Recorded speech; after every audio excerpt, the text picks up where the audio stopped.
উঠতে পারেন না, তাহলে আপনি দুনিয়া জয় করবেন কিভাবে? আপনি তো কম্বল ছাড়াই উঠতে পারেন, আপনি তো বিছানাকেই জয় করতে পারেন, আপনি দুনিয়া জয় করবেন কিভাবে? বিছানা জয় করা শিখুন। জঙ্গলের প্রাণীগুলো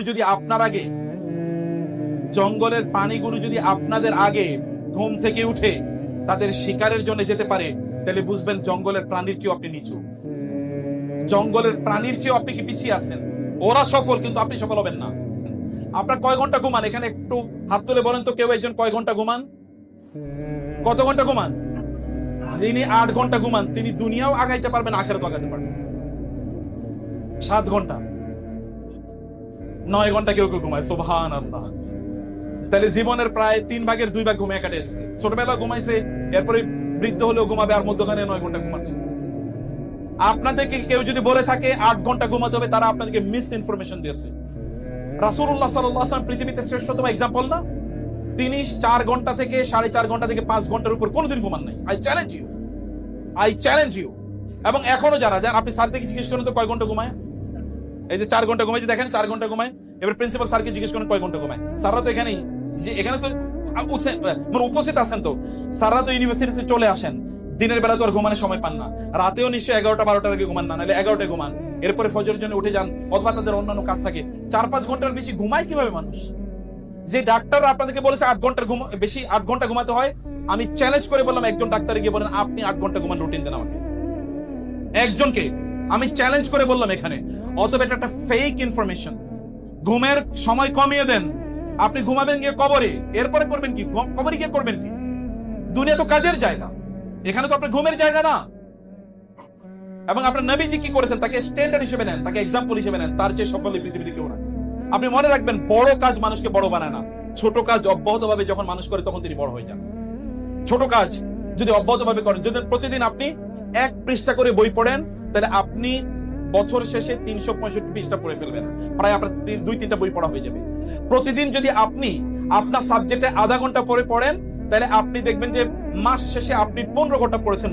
অনেকে 15 ঘন্টা পড়ে না, প্রতিদিন কেবল আধা ঘন্টা করে পড়েছেন, এবং আপনি 1 বছর পরে দেখবেন যে আপনার এই সাবজেক্টে আপনার ইউনিভার্সিটির মধ্যে আপনি সবচেয়ে বিখ্যাত হয়ে যাবেন। অতএব আপনি যে কোনো আপনার ফোকাসটাকে ঠিক রেখে আপনি ওই পথে অব্যাহতভাবে আপনি চলেন, যেমনি ভাবে আপনার নবী সাল্লাল্লাহু আলাইহি ওয়াসাল্লাম চলে গিয়েছেন। সম্মানিত ভাইরা বোনেরা, আপনি যদি সত্যি করতে ভালো মানুষ হতে চান, তাহলে নামাজের কোনোদিন মিস করুন। নামাজকে আপনি অক্সিজেনের মতো করে গ্রহণ করেন। নামাজ যেমনি ভাবে আপনার শরীরের জন্য অক্সিজেন প্রয়োজন, তেমনি ভাবে আপনার আত্মার জন্য কি দরকার? নামাজের দরকার। নামাজ পড়লে আল্লাহ সুবহানাহু ওয়া তাআলা আপনার অন্তরে যত অশান্তি আছে সব আল্লাহ তাআলা দূর করে দেবে। আপনার অন্তরটা প্রশান্ত হয়ে যাবে। আলা বিযিকরিল্লাহি তাতমাইন্নুল কুলুব। আল্লাহর জিকিরে অন্তরটা প্রশান্ত হয়ে যায়। মন খারাপ, আপনি নামাজ দাঁড়িয়ে যান না। আচ্ছা, আপনার চেয়ে বেশি শক্তিশালী কি আল্লাহ না? বলেন তো, আমাদের চেয়ে শক্তিশালী কে? এই সবকিছু নিয়ন্ত্রণ করে কে? আপনার কোনো সন্দেহ আছে? আচ্ছা, একবার চিন্তা করে দেখেন তো, আমাদের কথা একবার ভাবেন, আর আকাশের সূর্যের কথা একবার ভাবেন তো। সূর্যটা কি আমাদের চেয়ে ছোট না বড়? এই পৃথিবীর চেয়ে সূর্য কত গুণ বড়? 13 লক্ষ গুণ বড়। সূর্যের চেয়ে তারকা কত গুণ বড়? বিলিয়ন বিলিয়ন গুণ বড় না? আকাশে কয়টা তারকা আছে? কত আছে? এটা কোনো ধারণা আছে? নাসা কেবলমাত্র তাদের লেটেস্ট টেকনোলজি হাবল টেলিস্কোপের মাধ্যমে তারা বলেছে, এই আমাদের সূর্যটা যেই গ্যালাক্সিতে বসবাস করে, ওই গ্যালাক্সিতে প্রায় এইরকম সূর্য আছে 200 বিলিয়ন। কত বিলিয়ন? আর আমাদের গ্যালাক্সিটা যে ইউনিভার্সে আছে, ওই ইউনিভার্সে প্রায় 100 বিলিয়ন গ্যালাক্সি আছে। তাইলে ওই ইউনিভার্সটা কত বড়? এখন কি পৃথিবী ইউনিভার্সে আছে না মাল্টিভার্সে আছে? মাল্টিভার্স। এখন ইউনিভার্স না, এখন একটা না, এখন হচ্ছে মাল্টি, মানে অনেক অনেক মহাবিশ্ব। এই এক একটা মহাবিশ্ব কে নিয়ন্ত্রণ করেন বলেন তো? এই রাস্তা দিয়ে যদি কোনো ট্রাফিক পুলিশ না থাকে, তাহলে কি রাস্তায় গাড়ি মতো চলবে? সব উল্টা যাবে, অ্যাক্সিডেন্ট হবে। তাহলে এত কিছু চলে, এগুলো কোনো নিয়ন্ত্রণ ছাড়াই চলে? যিনি এগুলোকে নিয়ন্ত্রণ করেন তিনি কত মহাশক্তিধর হতে পারেন? আপনি তার কাছে কেন আপনার নিজকে সুপর্দ করবেন না? আপনি যখনই বিপদে পড়েন নামাজে দাঁড়িয়ে যান না, 2 রাকাত নামাজ আদায় করেন মনোযোগের সাথে। চোখটা বন্ধ করে বলেন তো সুবহানাল্লাহ। মনে একটু ধাক্কা লাগে কিনা বলেন তো? একটু ধাক্কা লাগে। নামাজটাকে মনোযোগ দিয়ে 2 রাকাত সালাত মনোযোগ দিয়ে পড়ে বলেন আল্লাহকে, সিজদায় গিয়ে বলেন, আল্লাহ এটা আমার বিপদ, তুমি আমার বিপদটা দূর করে দাও। দেখেন না, ইউ এক্সপেরিমেন্ট টুডে, আজকে এটা করে দেখেন যে আপনার ওই বিপদ সমাধান হয়ে যায় কিনা। এখন তো আমাদের যুবকরা তারা নিজেরা দিনদার হবে না, কিন্তু তারা একজন কি ঐশ্বরিয়া রায়ের মতো সুন্দরী চায় নাকি? আবার আমাদের নারীরা তারা দিনদার চাইবে না, কিন্তু তারা কি বিল গেটস এর মতো একজন ধনী লোক চায়।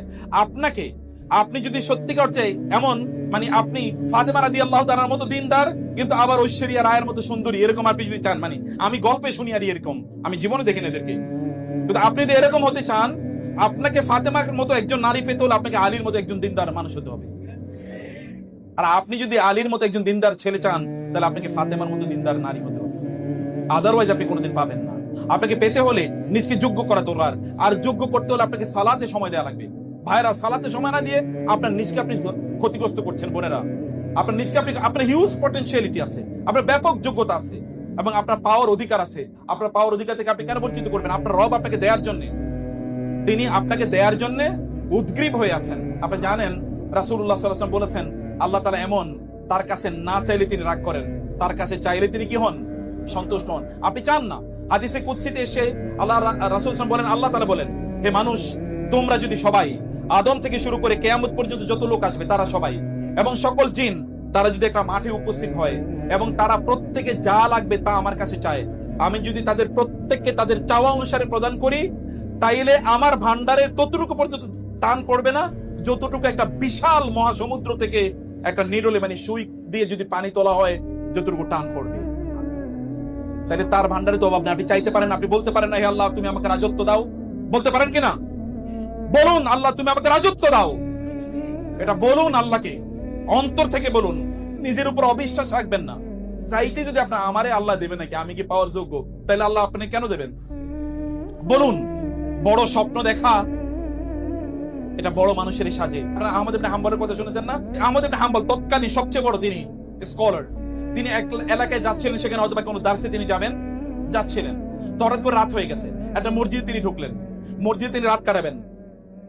আচ্ছা, আমরা 5 মিনিটের মধ্যে শেষ করছি। মসজিদে তিনি রাত কাটাবেন, মসজিদে ঢোকার পরে এশার নামাজ পড়ার পরে তিনি ওইখানে থাকবেন, এটা তিনি মনে করেছেন। কিন্তু মসজিদের খাদেম এসে বললেন, মুরব্বী তো উনি, মুরব্বী এখান থেকে বের হন। বলে কেন বের হবো? বলে যে বের হন এই জন্যে, কারণ আমরা মসজিদ বন্ধ করে দেবো, কারণ নামাজের পরে তো রাতে মসজিদ বন্ধ হয়ে যাবে, মানে মসজিদ বন্ধ করে দেবো। বলে না, মসজিদ তো বন্ধ, আমি তো মসজিদ থাকতে চাই। বলে আপনি থাকতে পারবেন না, আপনি কি বের হবেন নাকি আমি আপনাকে বের করে দেবো? উনি বের হতে চাচ্ছিলেন না, আর এই খাদেম তাকে পাজাকোলা করে মসজিদের বাইরে নিয়ে রেখে আসেন। এখন তিনি রাস্তায় বসে আছেন, চিন্তা করলেন যে আমি এখন যাব কোথায়, আমি কি যাব কোথায়? কারণ তখনকার যুগে তো আর, এখন থেকে আমি 1200 বছর আগের কথা বলছি, তখন তো এরকম হোটেল, মোটেল অথবা ধরেন হাইওয়ে রেস্টুরেন্ট এরকম কোনো কিছু ছিল না। অতএব তিনি থাকবেন কোথায়? কেউ তাকে আবার চেনেও না। এখন তো আর ফেসবুক, ইউটিউবের মতো তখনকার এমন কোনো সোশ্যাল মিডিয়া ছিল না বা টেলিভিশন ছিল না যে লোকেরা তাকে চিনবে। অতএব এই কারণে তিনি রাস্তায় বসে আছেন। এর মধ্যে ওই দিক দিয়ে একজন, মানে বেকার পর্যন্ত, বেকার না বেকার, যিনি কেক বানান, মানে রুটি বানান, এরকম একজন লোক এখানে যাচ্ছিলেন। যাওয়ার পরে দেখবেন বৃদ্ধ লোক বসে আছেন। আপনি এখানে বসে আছেন কেন? বলে আমি মসজিদে থাকতে চেয়েছি, কিন্তু মসজিদ আমাকে থাকতে দিল না। তিনি বলেন আচ্ছা ঠিক আছে, কোনো সমস্যা নেই, আপনি চলেন আমার বেকারিতে চলেন, আমি আপনাকে আমার বেকারিতে রাখবো। আমি বাসায় যেতে চাচ্ছিলাম, বাসায় যেমন আপনি আমার বেকারিতে থাকবেন। ওনাকে বেকারিতে নিয়ে গেলেন, নিয়ে তাকে একটু থাকতে দিলেন। কিন্তু এই যে বেকারির মালিক যিনি, ইনি সাধারণত রাতে রুটি বানান, দিনের বেলা রুটি বিক্রি করবেন। তিনি রুটি বানাচ্ছেন আর তিনি পড়ছেন সুবহানাল্লাহ, আলহামদুলিল্লাহ, আল্লাহু আকবার, লা ইলাহা ইল্লাল্লাহ। কারণ কাজ নাই তো, রুটি বানাচ্ছেন আর তিনি তাসবিহ পড়ছেন। ওই যে আহমদ ইবনে হাম্বল ইমাম, যুগের সবচেয়ে বড় আলেম, তিনি অবাক হয়ে তাকাচ্ছেন, এই লোক রুটি বানায় আর তাসবিহ পড়ছে। সাধারণত রুটি বানায় যারা এরকম কাজ করে তারা তো এরকম করার কথা না, তাসবিহ পড়ছে আর সারা রাত এরকম করেছে। ফজরে যখন আজান হলো তখন ইমাম তাকে বললেন, ভাই তুমি সারা রাত রুটি বানালা আর তাসবিহ পড়লা, তুমি ঘুমাইলা না? বলো না, আমি তো ঘুমাই না, আমি রুটি বানাই। তাসবিহ পড়লা যে? বলো আমি সারা রাত এরকমই করি, কাম নাই তো, এই যে কারণে আমি রুটি বানাই আর তাসবিহ পড়ি। বলে তাহলে তো মাশাআল্লাহ, তুমি তো অনেক আল্লাহওয়ালা মানুষ, তাহলে আল্লাহ তাআলা তো তোমাকে অনেক ভালোবাসেন, তোমার যা মনে চায় তুমি আল্লাহকে বললো তো আল্লাহ তাআলা তোমাকে দিয়ে দেন। ওনার একটু ইচ্ছা যে উনি তারা একটু বলবো আমার জন্য দোয়া করো, এমন ইচ্ছা। বলে হ্যাঁ, আমি আল্লাহর কাছে যা চাই আমি তাই পাই, আমার খুব সুখ, কোনো সমস্যা নাই। কিন্তু একটা জিনিস এখনো আমি পাই না, আমি আল্লাহর কাছে অনেক চাইছি। বলে কি? বলে আমি আল্লাহর কাছে বলছি, আল্লাহ এই যুগের সবচেয়ে বড় আলেম আহমদ ইবনে হাম্বলের দেখতে চাই, আমি কেবল আল্লাহর কাছে এই দোয়া করতেছি, কিন্তু এখনো পাই না এটা। তিনি তারা জড়িয়ে ধরে বলেন, ভাই আমি তো আহমদ ইবনে হাম্বল, দেখো না আল্লাহ তাআলা আমার পা ধরে তোমার রুটির দোকানে আমার টাইনা নিয়ে এসে আমার নামে আহমদ ইবনে হাম্বল। যখন আপনি রাতের অন্ধকারে আল্লাহকে বলবেন, দিনের আলোর মধ্যে আল্লাহ সুবহানাহু ওয়া তাআলা মানুষের কাছে আপনার নামগুলো ছড়িয়ে দেবেন। উনি তো জানেন না, উনি তাকে চেনেন না, কিন্তু তিনি মনে চেয়েছেন, মনে মনে চেয়েছেন, আল্লাহ তাআলা তাকে এটা প্রদান করেছেন। আপনারা কেন আপনাদের নিজেদেরকে এই সুখ থেকে বঞ্চিত করবেন? হারামের দিকে যাবেন না, এটা আপনার চেহারাকে অন্ধকারাচ্ছন্ন করে দেবে, গোটা জীবনকে অন্ধকারাচ্ছন্ন করে দেবে। আপনি জানেন তো, গান শুনে অন্তরে নেফাকি তৈরি হয়, তখন ইবাদতের স্বাদ পাবেন না। কোরআন তেলাওয়াত শুনে আপনি মজা পাবেন না। কোরআন তেলাওয়াত শুনে কেঁদেছেন কবে বলেন? আপনারা এখন দেখেন, এখনো ইউটিউবে আপনি সার্চ করেন, দেখবেন যে কোরআন তেলাওয়াত শুনে কাঁদা, এরকম দেখেন হাজার হাজার দৃশ্য। আপনার কি কোনোদিন এরকম কাঁদতে মনে চায় না কোরআন তেলাওয়াত শুনে? আপনার অন্তরে একটা ইম্প্যাক্ট তৈরি হোক, একটা ধাক্কা তৈরি হোক, আপনার ভালো লাগুক, এটা কি আপনি চান না? চাইতে হলে আপনাকে হারাম জীবন থেকে মুক্ত থাকতে হবে।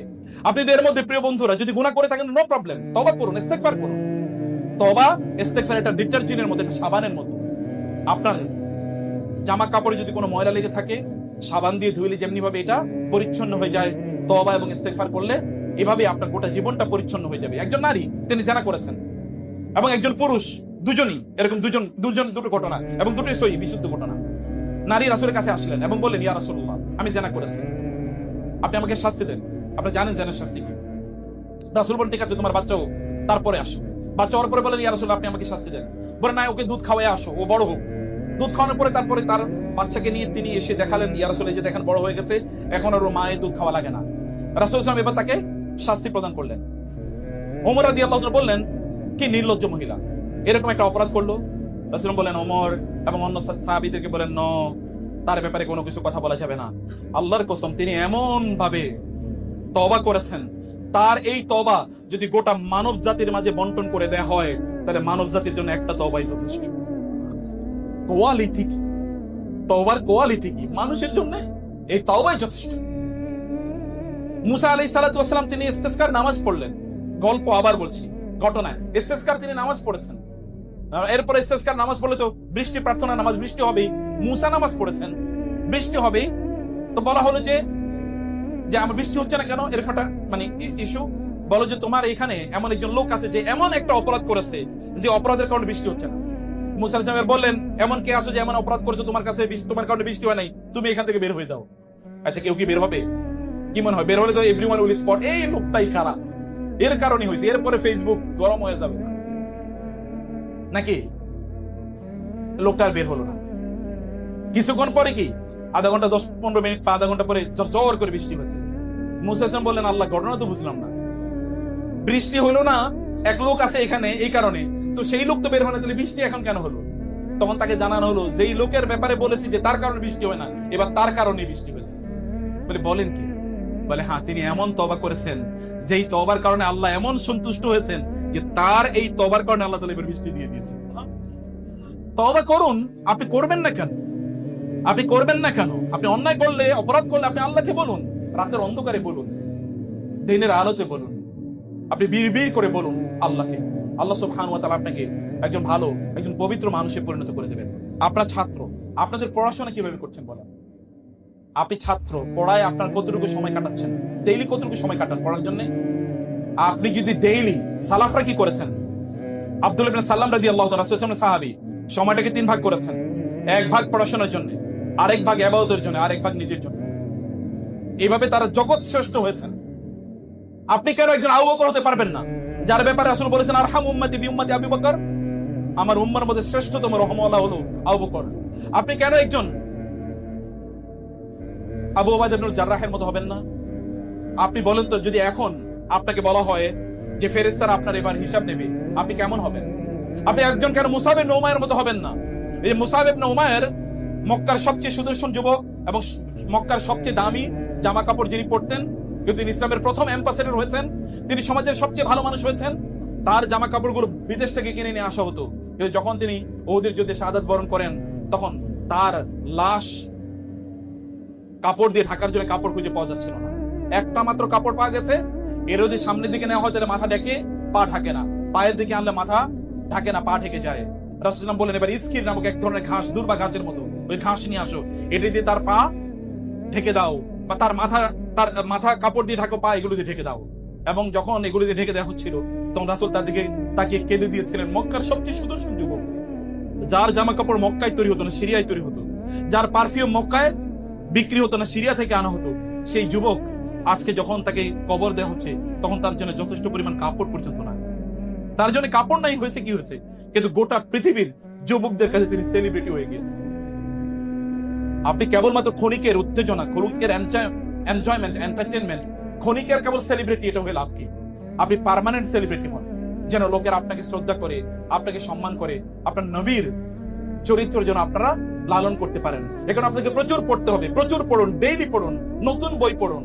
হাজবি জাবি বই পড়বেন না, যেগুলো আপনাকে ক্ষণিকের আনন্দ দেবে কিন্তু আপনাকে সত্যিকার অর্থে মানুষ বানাবে না, আপনাকে ইনফ্লুয়েন্সিয়াল বানাবে না, সমাজের জন্য ইম্প্যাক্ট তৈরি করবে না।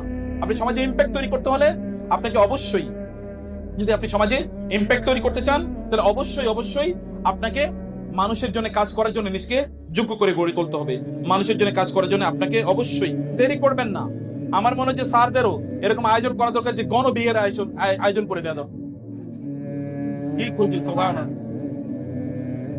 হ্যাঁ, গণ বিয়ের আয়োজন করে দরকার, কিন্তু তার জন্য সঠিক বয়সে বিয়ে করেন। আপনি যখন বুড়া হয়ে যাবেন তখন বিয়ে করে লাভ কি? বুড়া হয়ে তো আর বিয়ে করে লাভ নাই। বিয়ের তো পার্টিকুলার একটা টাইম আছে, একটা বয়স আছে নাকি?